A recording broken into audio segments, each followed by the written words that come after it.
Hello everyone, welcome back to my channel. কেমন আছো তোমরা সবাই? আশা করি সবাই খুব খুব ভালো আছো। আর আমি তো দারুণ আছি। আর আজ তো একটু বেশিই ভালো আছি, কারণ আজ আমি যাচ্ছি ঘুরতে। সো আজ আমরা ওই ভোর ভোর করে ওই 4:30 নাগাদ বেরিয়ে পড়লাম মন্দারমণির উদ্দেশ্যে। আমরা মন্দারমণি বাই কারই যাচ্ছি। অনেক দিন ধরেই আমাদের লং ড্রাইভে কোথাও ঘুরতে যাওয়ার খুব ইচ্ছা করছিল, তাই আমরা এই মন্দারমণি ট্রিপটা প্ল্যান করলাম। জানো তো, মন্দারমণি আমি এই ফার্স্ট টাইম ঘুরতে যাচ্ছি। বাই কার আমাদের মন্দারমণি পৌঁছাতে ওই 4 থেকে 4.5 ঘন্টার মতন লাগবে।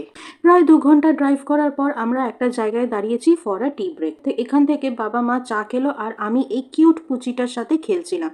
সত্যি বিল্লুটা যা কিউট ছিল দেখতে, যে কি বলবো। আমার ভীষণ ইচ্ছা করছিল যে এই বিল্লুটাকে আমি আমার সাথে করে নিয়ে যাই, বাট সেটা তো আর পসিবল না। তাই ওকে ওখান থেকে টাটা করে আমরা আবার আমাদের জার্নিটাকে স্টার্ট করলাম। সো আমরা এখন কোলাঘাট ক্রস করছি। ফার্স্টে আমরা ভেবেছিলাম যে কোলাঘাটে কোথাও একটা দাঁড়িয়ে ব্রেকফাস্টটা সেরে নেব, বাট পরে ডিসাইড হলো যে কি না, একবারই হোটেলে পৌঁছিয়ে গিয়েই ব্রেকফাস্টটা করব। কারণ ওয়েদারটা ভালো হওয়ার কারণে প্লাস রাস্তাটা ফাঁকা আর ভালো থাকার কারণে আমাদের আর কোথাও আর দাঁড়াতে ইচ্ছা করলো না। তাই ফুল স্পিডে একটা নেই, মানে উইদাউট এনি হল্ট আমরা মন্দারমণি পৌঁছে গেলাম। সো হোটেলে পৌঁছে চেক ইন করেই সবার আগে আমরা ব্রেকফাস্টটা সেরে নিলাম।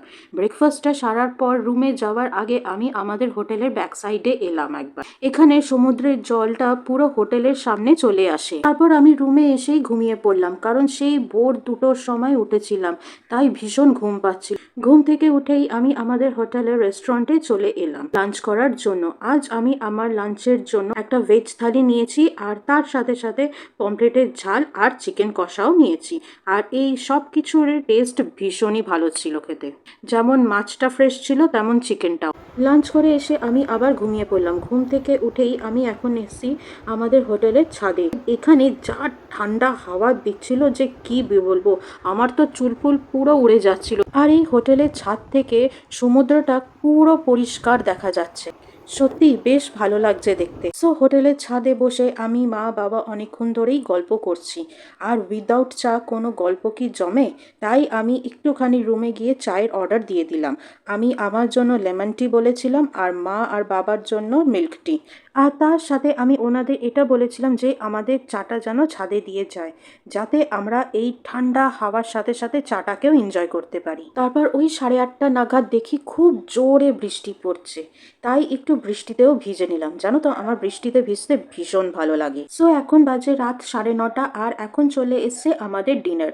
আজ আমরা ডিনারে অর্ডার দিয়েছি নুডলস আর গার্লিক চিকেন, যেটা খেতে দুর্দান্ত ছিল। আজ হচ্ছে আমাদের মন্দারমণিতে ডে 2। সো সকাল 9:30টার সময় ঘুম থেকে উঠে ফ্রেশ হয়ে সোজা চলে এসেছি রেস্টুরেন্টে ব্রেকফাস্ট করতে। ব্রেকফাস্ট কমপ্লিট করার পর আমরা সোজা চলে এসেছি সমুদ্রের সামনে। কাল যাকে দূর থেকে দেখছিলাম, আজ তাকে সামনে থেকে দেখে সত্যি মনটা পুরো জুড়িয়ে গেল। তো আমরা সমুদ্রের সামনে বেশ কিছুক্ষণ ছিলাম, আর আমি একটু সমুদ্রের জলে ভিজিয়েও নিলাম। বেশ দারুণ লাগছিল।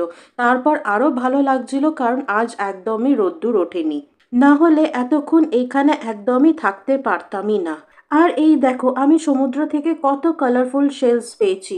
আমার সমুদ্র থেকে শেলস কালেক্ট করতে ভীষণই ভালো লাগে। এতদিন পুরী থেকে কালেক্ট করতাম, আর আজ ফার্স্ট টাইম মন্দারমণি থেকে কালেক্ট করলাম। মাঝখানে অনেকটা সময় পার হয়ে চলে এলো লাঞ্চ টাইম, আর আজ আমি লাঞ্চে সেম ওই জিনিসগুলোই অর্ডার দিয়েছি যেগুলো কাল দিয়েছিলাম। শুধু পমফ্রেটের ঝালের জায়গায় প্রন মালাই কারি আর এগ কারি নিয়েছি। সো লাঞ্চ কমপ্লিট করে কিছুক্ষণ রেস্ট নিয়ে রেডি হয়ে সোজা চলে এলাম বিচে। বিচে এসে অনেক অনেক রিলস বানিয়েছি, পিকচার্স ক্লিক করেছি, আর অনেক অনেক এনজয়ও করেছি। এই বিকালের টাইমে সমুদ্র সৌন্দর্যটা জানি না কেন আরও বেড়ে যায়। চারিদিকে ঠান্ডা হাওয়া আর সমুদ্র গর্জন, এই দুটো জিনিস মিলে মনের মধ্যে যেন একটা আলাদা শান্তি আর খুশির ভাবনা তৈরি করে। জানো, যা হাওয়া দিচ্ছে আমি বেশিক্ষণ চুল খুলে রাখতেই পারছিলাম না। কি করে যে আমি পিকচার্স ক্লিক করেছি আর ভিডিও শ্যুট করেছি সেটা শুধু আমিই জানি। তারপর ফটো ক্লিক করতে করতে দেখি যে কি সানসেট হচ্ছে, সেটাও একটা অপূর্ব দৃশ্য। তারপর রুমে ব্যাক করার সময় চা আর তার সাথে সাথে অনিয়ন পকোড়া অ্যান্ড ফ্রেঞ্চ ফ্রাইজের অর্ডার দিয়ে এসেছিলাম, তাই সেটা এইমাত্র দিয়ে গেল। সো বিকেলবেলা সেইগুলো খাচ্ছিলাম, আর তার সাথে আমি আমার কিছু পেন্ডিং কাজগুলোকে কমপ্লিট করছিলাম। তাই আমি আজ আর ছাদে যেতে পারলাম না, শুধু মা গিয়ে বসে আছে।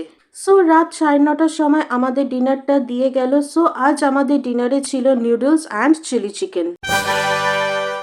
সো আজ হচ্ছে আমাদের মন্দারমণিতে ডে 3। তো আজ আমরা সকাল 6:30টার সময় বেরিয়ে পড়েছি দীঘার উদ্দেশ্যে। যাচ্ছি দীঘা জগন্নাথ দেব মন্দিরে দর্শন করতে। দীঘার জগন্নাথ দেব মন্দির হওয়ার পর আমরা একবারও যাইনি দর্শন করতে, তাই ভাবলাম যাই একবার গিয়ে দর্শন করে আসি। এখন বাজে সকাল 7:30 আর আমরা পৌঁছে গেছি দীঘা। আর এই দেখো দীঘা জগন্নাথ দেব মন্দির। সো যাই আগে গাড়িটা পার্ক করে আসি, তারপর ভিতরে প্রবেশ করে ভালো করে মন্দিরটা ঘুরে দেখাচ্ছি। সো গাড়ি পার্ক করে চলে এসি জুতোগুলো রাখতে। এইখানে ফ্রি অফ কস্ট তোমরা জুতোগুলো রাখতে পারো। আর হ্যাঁ, এই মন্দিরে কিন্তু ক্যামেরা অ্যালাউ নেই। তো আমরা মন্দিরের ভেতরে প্রবেশ করে গেছি। আর মন্দিরটা কি দারুণ বানিয়েছে, ছোট্ট থেকে ছোট ডিটেলসের কাজগুলো কি নিখুঁতভাবে করেছে যে কি বলবো। আর এই মন্দিরের সাইট এরিয়া হচ্ছে 24 একর্স। এই মন্দিরের দেখভাল বৈষ্ণব ধর্মের প্রভুজিরা করেন। সো আমি এখন এসে ভোগ প্রসাদের কুপন কাট করতে, বাট এখানে এসে জানলাম যে কি ভোগ প্রসাদের কুপন সকাল 8:30 থেকে দেওয়া হবে। তোমরা এখন যে হলের ক্লিপটা দেখছো, সো এই হলে বসে ভোগ প্রসাদ খাওয়ানো হয়। তো আমি এখন এসি মন্দিরের ভেতরেই একটা গিফট শপ আছে, সো ওখানে।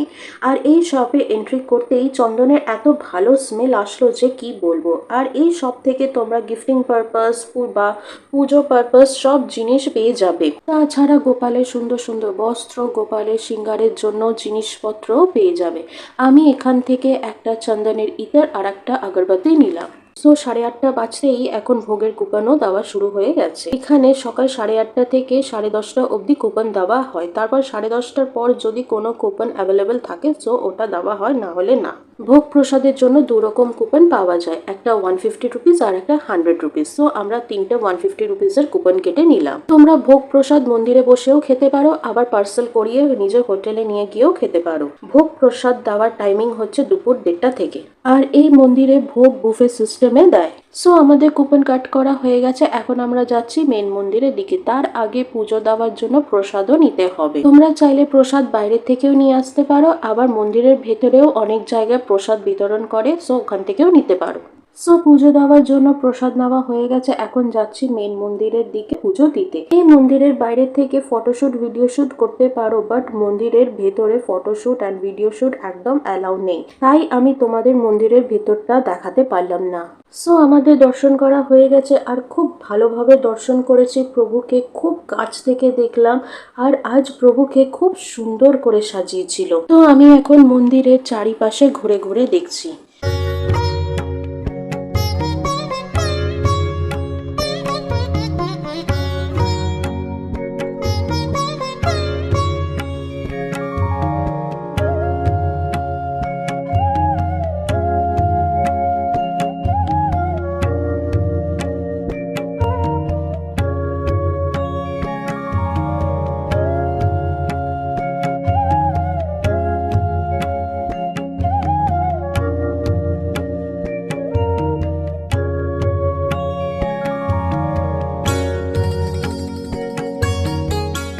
এই দেখো জগন্নাথ দেব, বলভদ্রজি আর মা সুভদ্রার রথ।